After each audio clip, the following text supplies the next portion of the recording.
Look, we're gonna have a lot of stuff going on today. Okay, we got baseball. I might even dabble a little bit in the hockey streets because you know what? What else am I gonna do for our sweat show? I gotta have some sort of sweat, and honestly, hockey sounds more appealing to me than NBA right about now. Nah, dude, NBA is great. Man. You have all these guys. Like I tweeted, it's going to be the battle of guys you never heard of against maybe like a full. Who knows? Maybe you get the starters playing in with Westbrook and Kawhi and the Lakers, and I don't know. Maybe that's a good game. Well, you've had two of the biggest NBA upsets in the history of basketball in the last week. Actually, the two biggest upsets in the history of basketball, which is pretty incredible to think. You know, if you think about the Portland get it done. Portland won in Minnesota as 19.5-point underdogs. They were, I think, 14-1 or something because they were literally trying to lose. And since then, Kevin Knox played like a good 20 minutes. They said, no more Kevin Knox. He doesn't get to play anymore. So it's just hilarious. But we've got Masters stuff we can talk about. Even if we just spent the whole time on that, I'm super excited about the Masters. I'm going kind of heavy this year because I really have been tapped into golf. I've actually probably watched more golf than NBA over the past few weeks. Oh, not more than NBA. More than baseball in the first week. Let's put it that way. I'm really enjoying it. I feel like I've done a lot of digging on a lot of unusual names, and we're gonna have some fun. I'm down. If you want to just keep this one stream going throughout the whole time, that's fine too. We're gonna go the 14-hour stream. No, I mean, but we don't have to. I don't know if you wanted to, instead of like stopping it and restarting it after baseball. We could but we probably should. Just for the organization of the site, but in general, I love the idea. It's funny. One of the things I always consider doing, but I just kind of run out of time, is like at the beginning of the day or like early, do like a 10, and only I could do this, right? Do like a 10-minute like DFS preview of like the whole day. You know what I mean? Like the whole summary. Like you get the 5 and 5. It's like top plays in like 9 sports. You know what I mean? That would be that. That is a good idea, and I'm looking forward to a few things because there's a bunch of site stuff that we're working on just to give everybody like a bunch of things going on with us over here. But one of the things that I'm looking forward to with the NBA, because the NBA really does consume a lot of my time. Especially when you're trying to dig into to every player and every situation, and then something happens and it takes up a lot of time. So I'm going to have a little bit more free time to spend with people. We'll talk about some of the site stuff when it's more ready. But for now, we'll talk about baseball because we got a nice big slate on the day slate. I love day sports. Always done, for whatever reason, really, really, really well during the day games. And I need it because my MLB last night could not have gone worse. And I'm ready to get after it today. But we do have, pretty concentrated chalk again in spots that seem really good, but I think we can find some ways to get different. So do you want to go quickly game by game? We can go as slow as you want. I mean, well, I thought if we go game by game and then do a sum up like we usually do, just because we haven't talked about each game yet. Totally fine. I'll tell you, man, I love these baseball. I love baseball slates because they're usually very full. You know what I mean? And yet even though they're full, you're not like sweating the injury reports or whatever it is. Right. And like I said before, it's kind of a fun sweat because you're never officially dead until that last Dodger strikes out or until that last guy in the Dodger game strikes out. So it's it's definitely a much. I think it's a really, really a good sport. I'm really getting into it this year.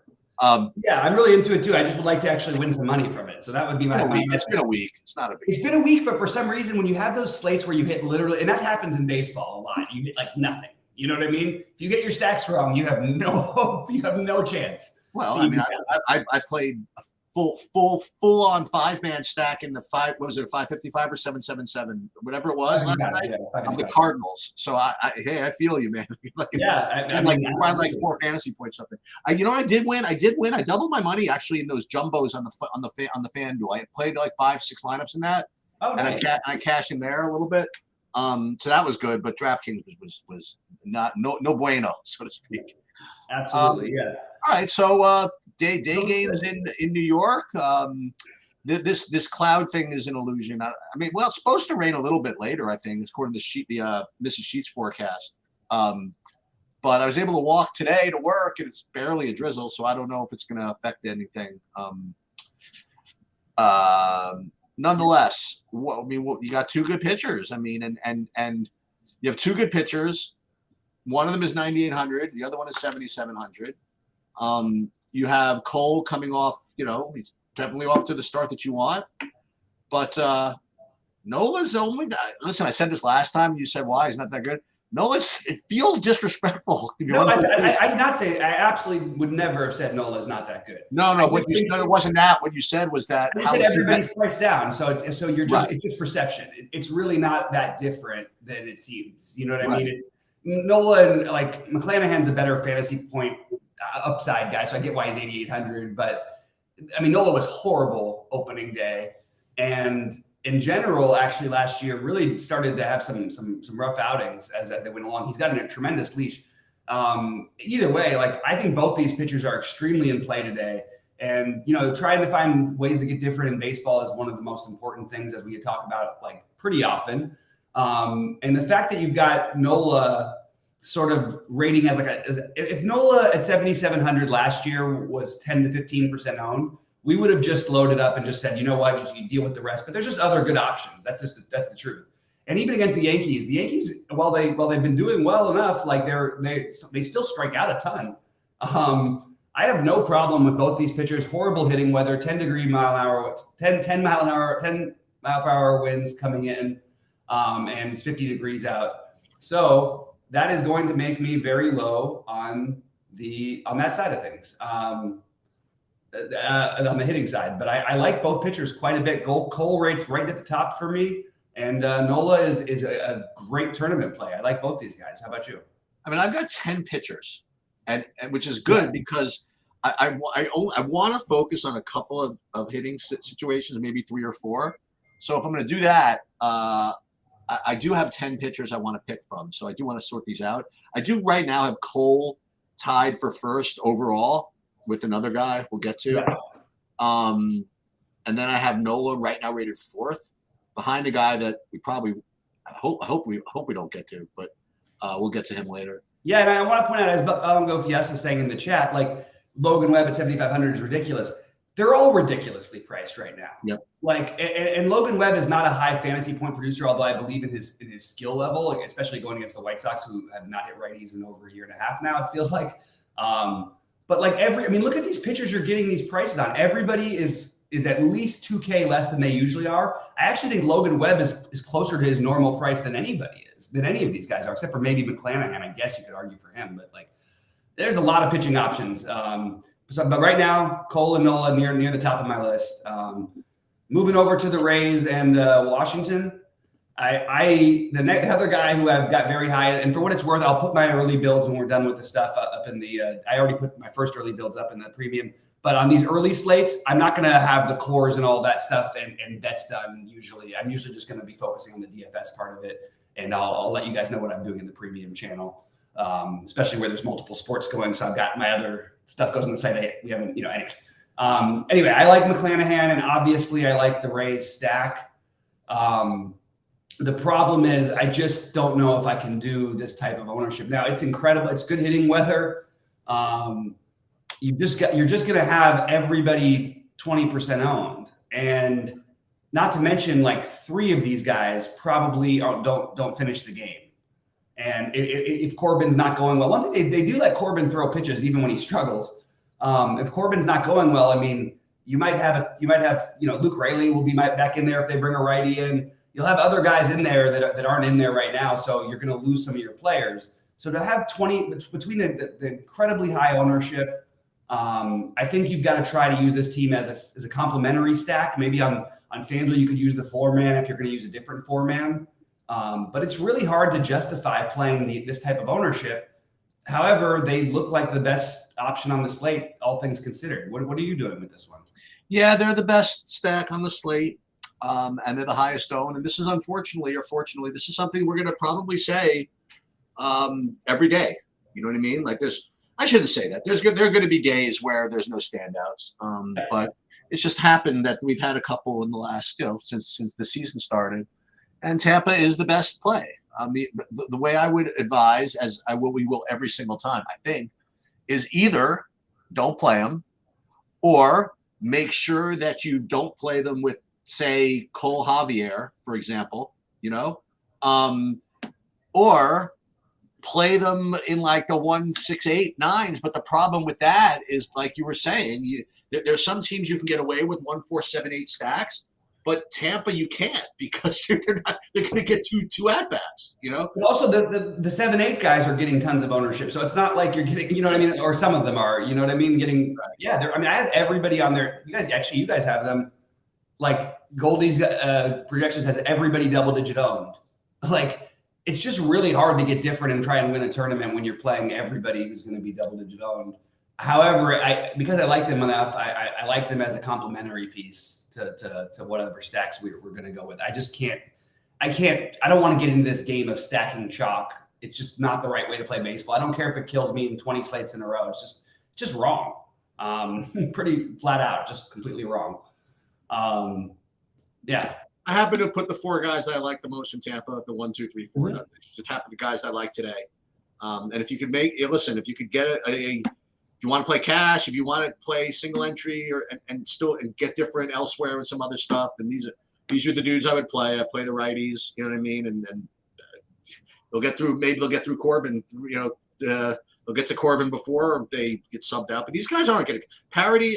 Franco's not getting subbed out. Rosarina's not going to subbed out.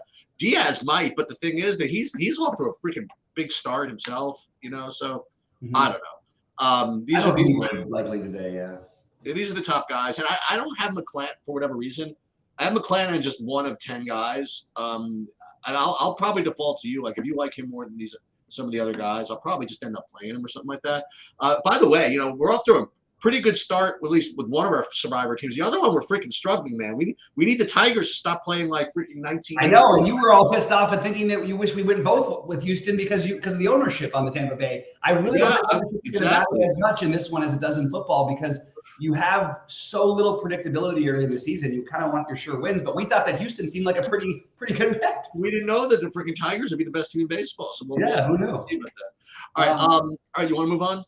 Yeah, let's move on to what do we got next? The Miami game. Yeah, we got Minnesota at Miami. And I'll talk about this one. I actually like this game. I like both the pitchers here. I think that Luzardo and Lopez are both in play.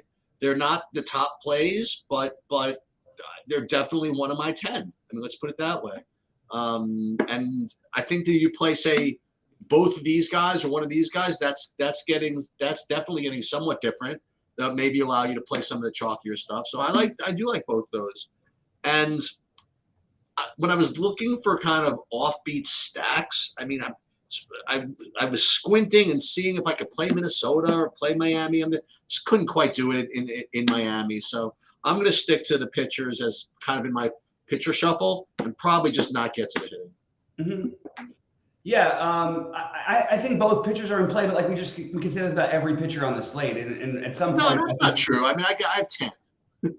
That's a ton. Luzardo and Lopez are both good pitchers. Lopez going back to Miami. Ooh, that's something.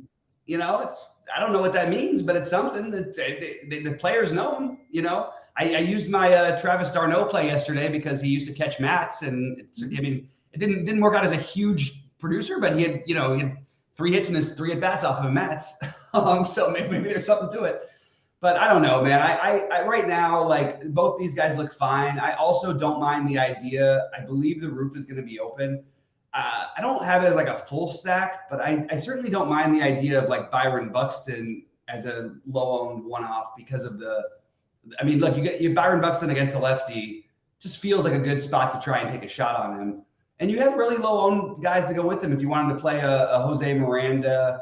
I don't mind taking a few shots on the Twins a little bit more. I like the Twins a little more than Miami, but I have no problem. You can make a case for both sides. I just don't have any really stack interest. I just have Buxton as a one-off as my sort of my favorite play in this game. That's all I got, really. Okay. Again, if you wanted to, if you're playing the 150, the lottery things, I think you absolutely could stack either of these teams, and I wouldn't fault you for it. But I just don't think for regular tournaments, 1,000 people or less, that it's totally logical. All right, start us off with Arizona and Atlanta. Atlanta, St. Louis. I have. I'm sorry, St. Louis, Arizona. Excuse me. Yeah, I mean, I don't really have either of these pitchers in play for me. and Atlanta's playing, so they're in play. Even though Mikolas has, like I said, he has tricks. He can do some stuff.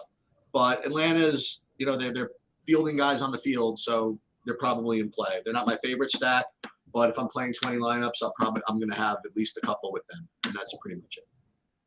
Yeah, I've been trying to dig all day, not all day. I was trying to dig last night for any reason that Mikolas would give me to play Atlanta stack, and I think I found enough of one. He keeps the ball around the plate, which is not something you want for full 5-man stacks at all. But he does give up home runs, and he will give up power because he's around the plate so much. I really think that I think getting Atlanta exposure is a really good idea, and I think that getting St. Louis exposure is a really good idea. You've got good hitting weather, reasonable hitting weather. You've got the winds blowing out. It's only 65 degrees, but 17-mile-an-hour winds blowing out to right center. Sounds good to me. I'm into to the low-owned Braves, and they've been crazy low-owned every slate, or at last 2 slates, which is really weird. I have no problem going right back to them today, and I think the more popular one would be the St. Louis side. They let people down yesterday, so maybe that hurts, the thing. And they have a little bit of a similar issue that the Rays do from a DFS perspective. Guys like Jordan Walker and Brendan Donovan could easily be totally different guys by the 5th inning. It's just something to keep in mind that you got to look out for. But as of right now, I have this whole game as kind of an interesting game to get after. And Nolan Gorman, same kind of thing, plays usually against the righties, not always against the lefties. So I'm into the idea of getting some of this this game. I just don't know, where it's gonna. It's not my favorite game to stack, but I think that you pair this with the Rays stack, and these offenses both have tremendous upside, especially the Atlanta side. Just the matchup is kind of tough to fully stack against Mikolas, so that's where I'm struggling a little bit, just because he doesn't walk guys enough. Anyway, but I do think this is one of the spots I'm going to try to attack today. Now you get to the horrible weather game. So Sheets, talk about this one a little bit. Pittsburgh, Boston's bad weather? 40 degrees, 12-mile-an-hour winds blowing in. Basically subdues, same thing I said yesterday why I got off that game a little bit, like subdues power, I think, by about 60%, 50%. Pretty egregious, pretty astronomical, with a little bit of rain worry on top of it. That's annoying because this was going to be one that I liked. Yeah, this is the obvious one. This is the first builds I had. We're all over this game. But I'm still going to take some shots here. But I don't think I'm going to make it a priority for me just because the weather doesn't look good enough. I mean, it's just hard. It's hard to get the even if they score a bunch of runs in this weather, you're not going to be getting the power upside that you kind of want.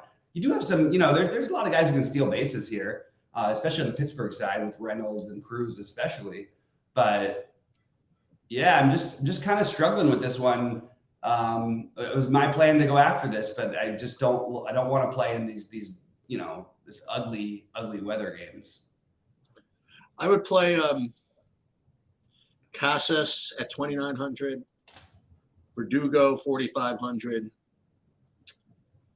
Justin Turner, I guess, and then yeah, you can't play Casas and Turner. Just FYI. But you Chang at 2K. Yeah, you do that. Devers at 6,100 seems a little thin. But yeah, I mean, I don't know. These between, I think they're cheap enough where I don't know. I hate to fight the weather, but unless I can find something else, I have to try something. I have 2 other teams that hopefully you could approve of.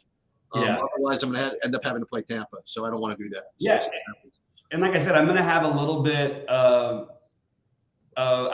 Guys, if you're talking about a game, tell us which game you're talking about, because you say this game, I don't know if it's the last game we talked about or this one.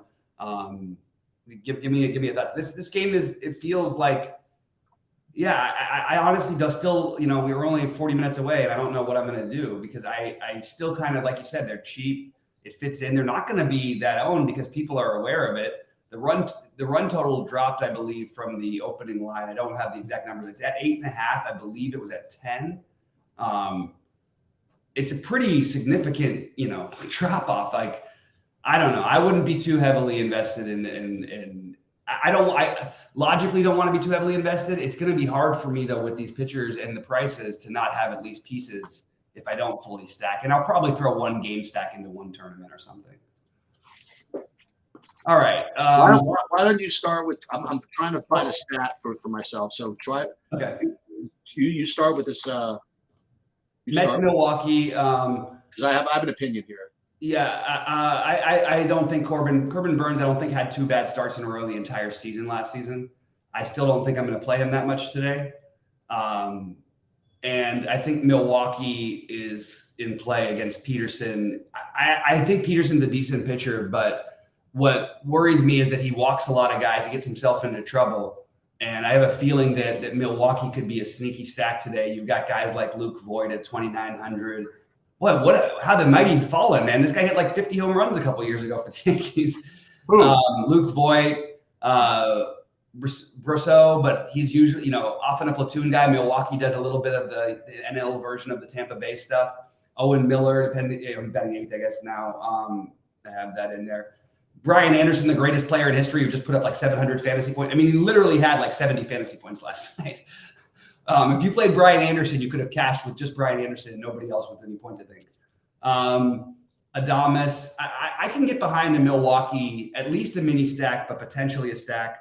So maybe that's something we can do to get a little bit different because Peterson could get a little bit wild. What do you think about this? Yeah, so I'm gonna try to disagree with you on something, but I'm gonna get to that in a minute.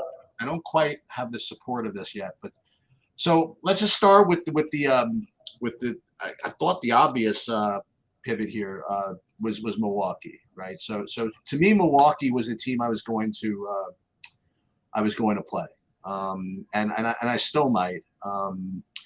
But I want to challenge something you said, but it's hard to challenge it without the numbers in front of me. So I'm going to say this. I recall, and I remember my memory is not the way it used to be. Okay. But I recall that Corbin Burns last season was just awful for like several starts to start the season.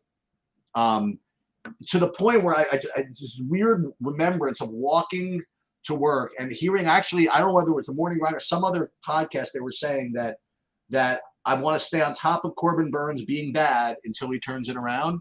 And then after like a couple of games like that, he put up 50 and then he never looked back or something like that. I just couldn't quite find the 2022 game log while I was waiting to I'll do it right now. Yeah, so pull that up for me because I promise you this, that the Mets are going to be 0% owned against Burns. And if in fact that is the case, I mean, I do have a decent hitting team. I do have a decent team in a good park that's going to be no owned. So I'm actually going to try a little of that. I mean, I wouldn't play. He didn't struggle at all. He had one sort of bad-ish outing, and then he basically didn't give up more than 2 runs for 2 months. Oh, is that right? Not even not just the one bad start. That was it. And it wasn't even that bad. It was just like a warm. It was like a getting your arm ready kind of a start. It was like a 5-inning 2-run game, I think. All right, so I'll go back to the Milwaukee play then. So the Milwaukee is the team that again, if you won't let me play Boston, I know you say do what you want, but if I don't have full authority to play Boston, and I can't play Tampa, I mean I can. There's one other team maybe I'll get to, but I guess Milwaukee just kind of moves to the top of my list then. What's that? Milwaukee. Yeah, I'm with you. I'm with you as Milwaukee being a sneaky stack. I'm just the only thing I'm nervous about is like literally having a totally different lineup for Brosseau, Owen Miller, to some extent Luke Voigt, but probably not Weimer, I don't think. So I guess just like 3 spots that are just dangerous for pinch hit. But again, if they're going nuts, we don't need to worry about it. It's hard to go nuts in baseball, although especially when you have mediocre to decent starters. We're not on 5th starter day right now. But yeah, you get Wilson Contreras hitting 4th, a catcher that helps. Yeah, he'll be the one who's really popular. I don't think anybody else on their side is going to be more than double digit done. I think he'll be like Luke Voigt 2,900. I mean, like you said. Yeah. I'm on board with Milwaukee as a pivot value stack to the Red Sox, which sounds weird to say out loud. Yeah. All right. Baltimore, Texas. Here's what I'm going to do. I understand this is a hyped kid, Grayson Rodriguez. I will play. I'm kind of confused that no one will play him. I understand we've got good arms at the top, but he's 4K. You could change your build and 4K like for 12 fantasy points versus the 20 something that the Stars now maybe Cole today gets 30, maybe DeGrom gets 30, but I'm interested in Grayson Rodriguez a little bit at no ownership at 4K. Having said that, my real priority is I think we see Texas hit their stride tonight. I think this is today. I think this is the time where they actually start hitting the ball. Corey Seager's my favorite player on the slate. You get a little bit of ownership on them, but not all that much. You got just, I guess he and Nathan Lowe and Garcia will have a little bit of ownership, but then everybody else, and maybe for good reason, because you look at some of these bets, it's not the most encouraging thing. But you play Jonah Heim as a catcher at no ownership, and you round it out with Simeon. Oh, I'm sorry, round it out with Garcia and Simeon. I don't think that the combination of all this is going to be that popular. You could also use Mitch Garver at catcher because the double up on position. It's going to be hard to play both of them. So I'm into Texas tonight as one of my priority stacks. And as good as as much as I kind of like Grayson Rodriguez, you're kind of talking about a bullpen-ish game against a team that I feel like Texas has big expectations. Just off to a slow start. I expect them to get it going, and I'm going to be on Texas.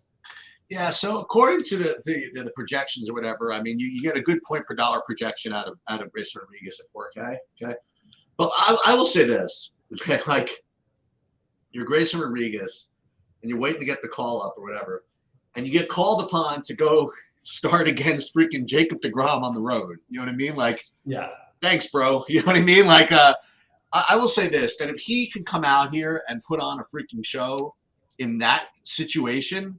I mean, that's legit. You know what I mean?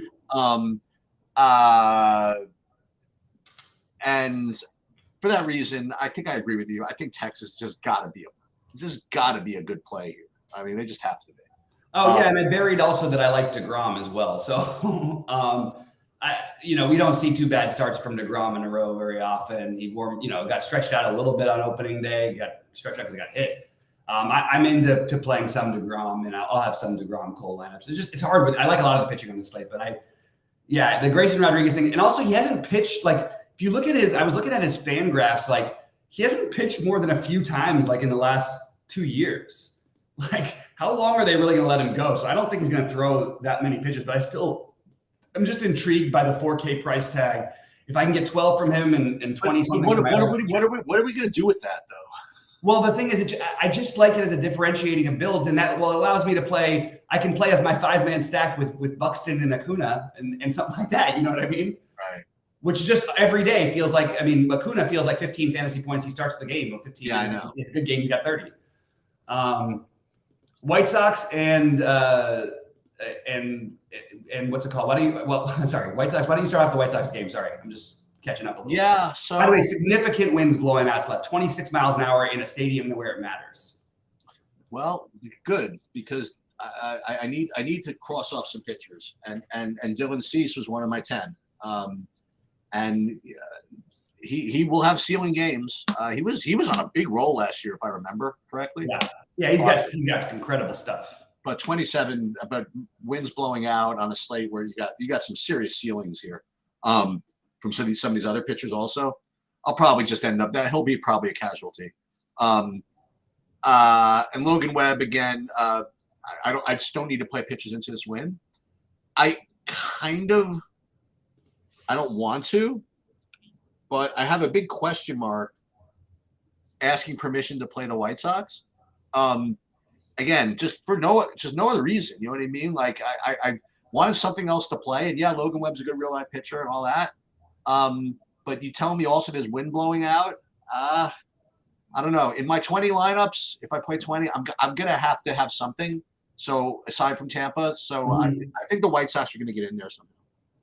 Yeah, I wish that they had a lineup that I liked a little bit better. Yeah, you wish you had people who could hit the ball.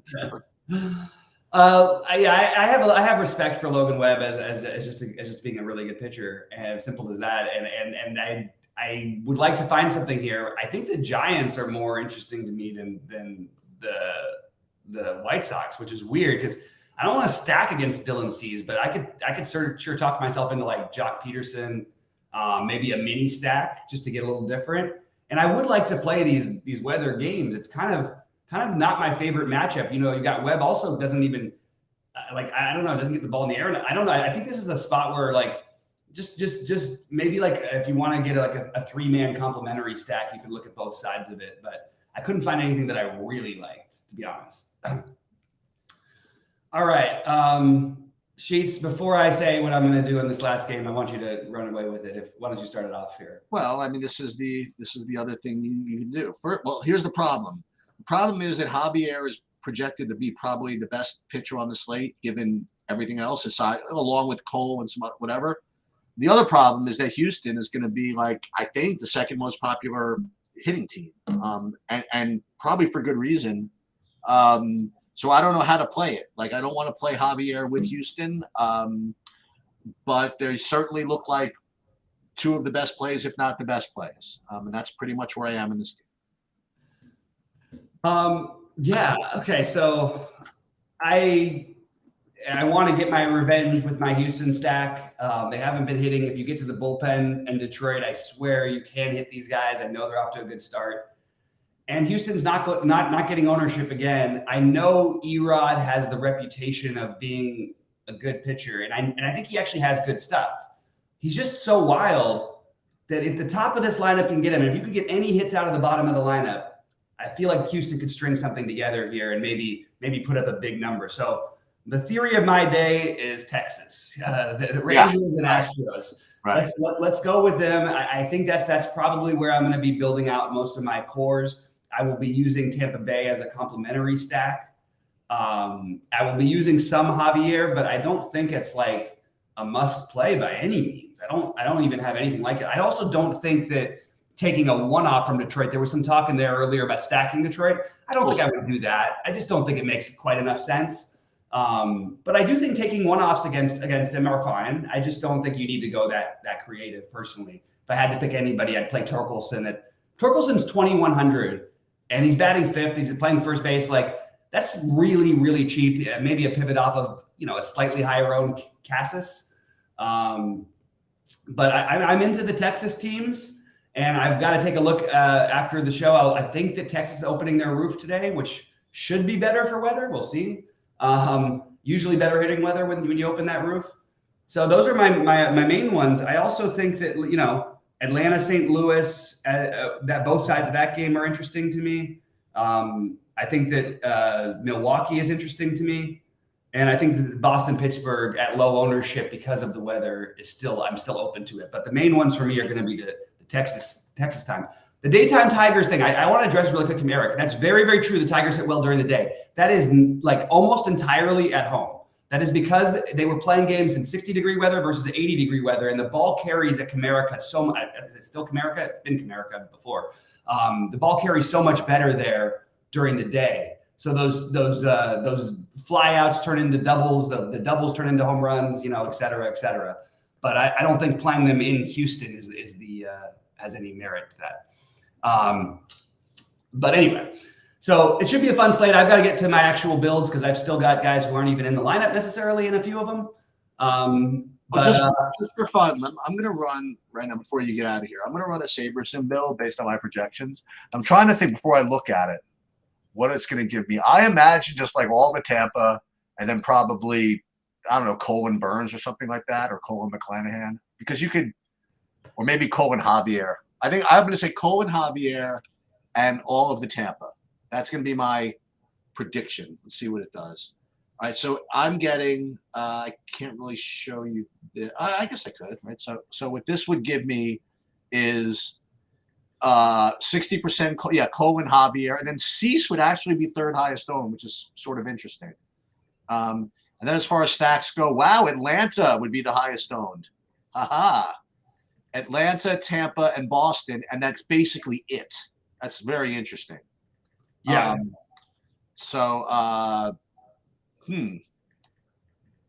Very interesting indeed. I guess that's about it. All right. No, I didn't know what to say. I'm just trying to figure out I'm sort of into these builds. I just want to say though, I think we should, if you're playing multiple lineups, if you played 10, you have to have one Atlanta. I just feel like that is the team that you want to stack every day because of the speed power upside. Unless the guy on the other, you know what, even no matter who's on the other mound, I think you want to just make sure to get yourself some Atlanta every day. That's the only thing I want to leave with. I agree with that. All right. Good luck to everybody. And hey, let's crush it today. We'll have some fun, and maybe we can have the sweat show later, but we don't. Well, I thought about that. So wait a minute. So we can live sweat it at 6 Eastern also when we do basketball. Well, that's what I'm saying. I mean, I try to figure, when's the last game? 2:00, right? Yeah. So the last game is 2, so that's going to end about 4:30. Well, we'll just see how we're doing. How about that? Yeah, sounds great to me. I'm still planning on going live for NBA, whether I play or not. Absolutely. To be seen. But yeah. Absolutely. All right. Good luck, everybody. I'm going to finish my builds, and we will see you guys a little bit later this afternoon. Wait. We're going to do a Masters look in a few minutes? We'll do the Masters look at 10 or at 1. After the first game starts, you mean? Yeah. Or just right around there. I'll probably be ready in like 20 minutes, but I just need to. All right. Sounds good. All right. Good luck, everybody.